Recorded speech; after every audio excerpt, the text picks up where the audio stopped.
Сейчас на месте, где произошел хлопок бытового газа, работают правоохранители и сотрудники газовой службы. Все случилось примерно в 3 часа утра на 5-м этаже в одной из квартир. Жильцы в этот момент спали, услышав громкий звук и почуяв запах гари. Они позвонили в экстренные службы. В это время начался пожар, горели занавески на кухне. До приезда огнеборцев муж с женой смогли потушить пламя. Они сами не пострадали. Дверь спальни, в которой они спали, была закрыта. Ударной волной выбило стеклопакет на кухне и межкомнатную дверь. Также повреждена обшивка из вагонки в коридоре.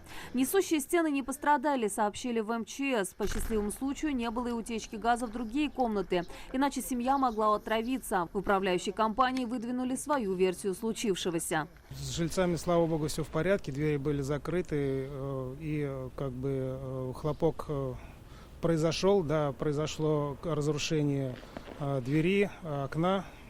Конечно, это было неприятно, но самое главное, что никто не пострадал. Требуется установить, кто подключал, каким образом подключали. Просто уже по факту предварительно речь идет о том, что оборудование было подключено неправильно. Газовые службы отключили голубое топливо во всем подъезде, но после выяснения предварительной причины произошедшего его подали в квартиры снова. По данному факту прокуратура проводит проверку. Прокуратура совместно с профильными специалистами проверит соблюдение требований безопасности при эксплуатации и использовании внутридомового газового оборудования. Организовать надзорные мероприятия поручено прокурору авиастроительного района Казани. Со слов владельца квартиры, хлопок газа произошел из-за заглушки в газовой плите. Они сами не удалили заводскую заглушку. Она была транспортировочной и требовала замены. Но об этом они, как сами утверждают, узнали только от газовщиков после произошедшего. В этот раз обошлось без жертв. Напомним, 21 декабря в поселке Осиново также взорвался газ, но последствия оказались гораздо масштабнее. Обрушилась часть стены, выбила окна и подъездную дверь.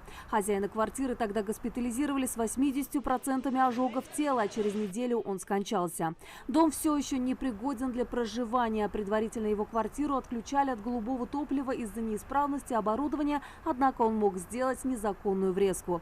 По данному факту было возбуждено уголовное дело по статье оказания услуг, не отвечающих требованиям безопасности. Расследование продолжается. Нафиса Минязова, Ляйсан Саитова, ТНВ, Казань.